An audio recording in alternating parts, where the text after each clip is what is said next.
Also notice that I have this unsubmit button.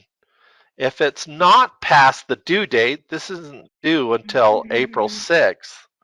So if it's not past the due date, I can go, oh man, I just noticed there was an instruction here that I didn't follow. I can unsubmit that, make the correction, and then resubmit it. So I'm going to unsubmit it and go in to the document, and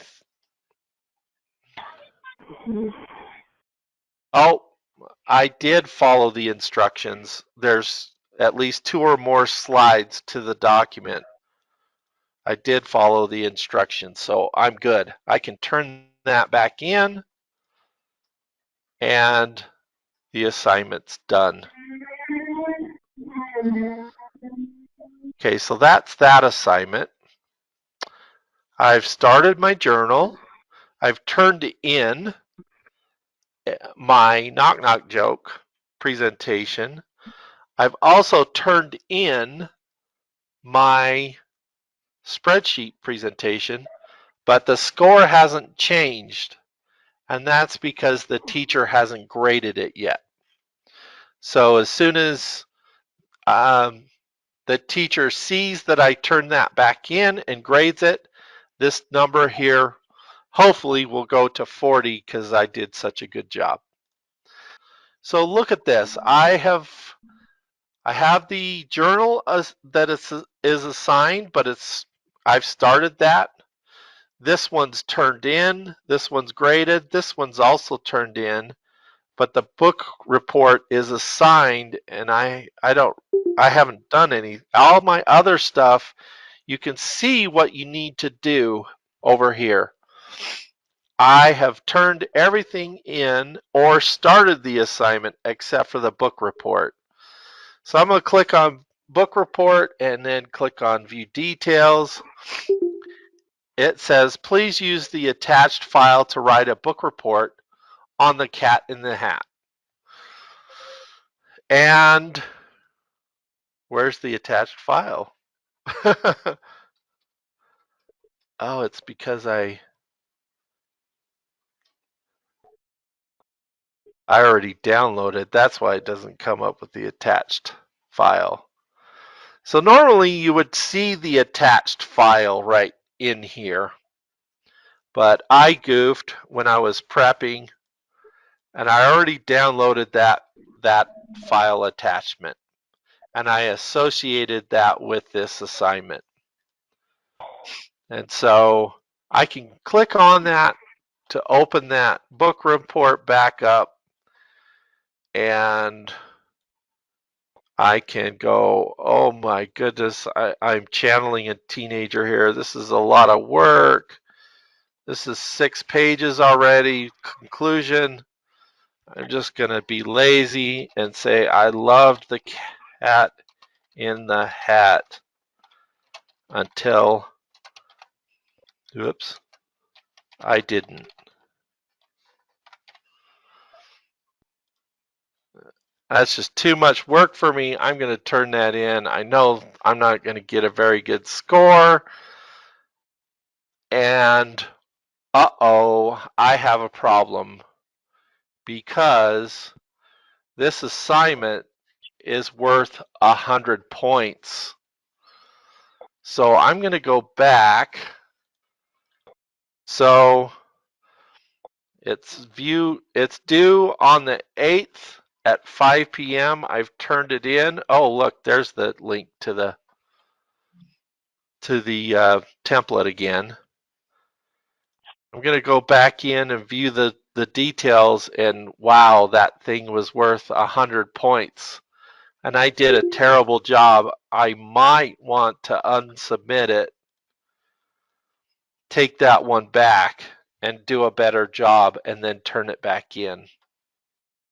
Do we have any questions that I haven't addressed yet? Is there any parts that I haven't looked at that you would like me to review?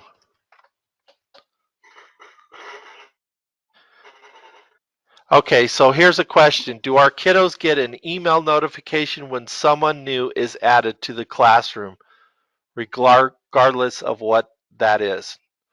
Uh, something new, not someone. Yes, you do get a notification. I am going to show you how that looks really quick. I'm going to go over here and I'm going to create a new material. Okay, so there's a couple of ways.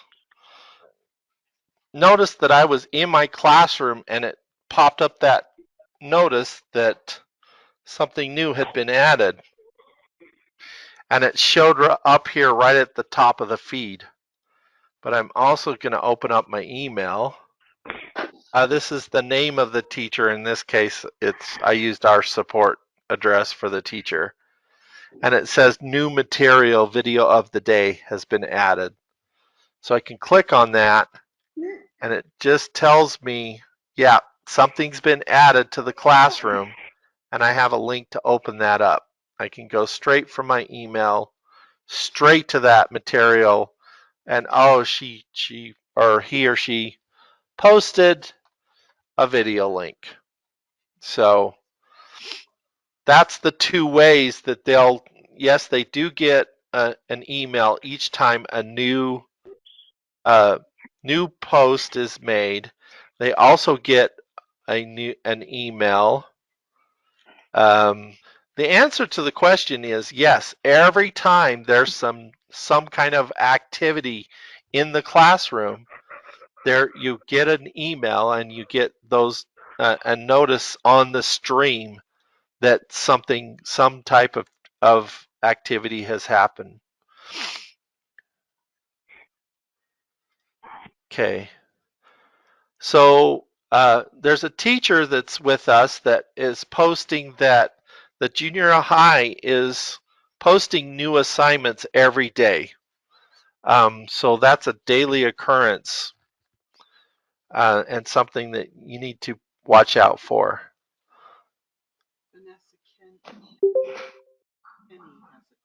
Okay, yeah, there's a few questions. We're going to go through them. How can my student upload a video for the rest of my class to see, like birthday wishes or other students? Hal, can I answer that from a teacher's perspective? Yes, please. Okay, so I would email the teacher first to make sure that they're okay with that, because the way it's set up, a teacher can decide whether students can post onto the stream. So where Hal's posting like those messages, if the teacher has given the students the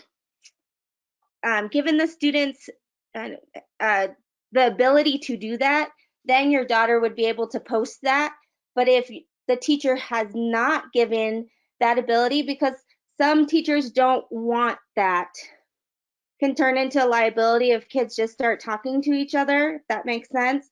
So you would have to ask the teacher if she could post that. Does that make sense? On his aircraft carrier, our national security correspondent Jennifer Griffin is live from Pentagon with more on this story. Good morning, Jennifer. Okay, so that brings up another point on some restrictions that can be set on Google Classroom. On this stream, when I set it up, I did not set any restrictions. So students can make comments and they can create new posts and all that good stuff.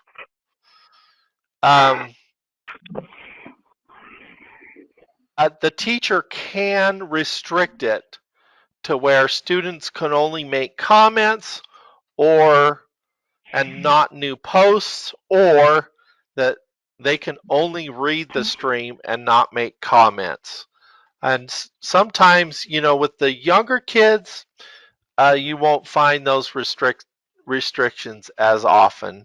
But sometimes with the older kids, I have a couple of high school students in a different Google Classroom, and I restricted it so that they couldn't make new posts because they were abusing the privileges and making some posts that shouldn't be in the classroom. So I restricted that down.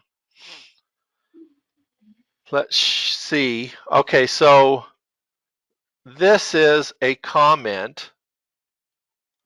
So this is another an email that came from my Google Classroom here that says that Brandon made a comment on we're in the middle of a training. So I can click on that email and I can click reply and go straight into that comment and make another reply. All this is, you know, this is all done from the student's perspective. So,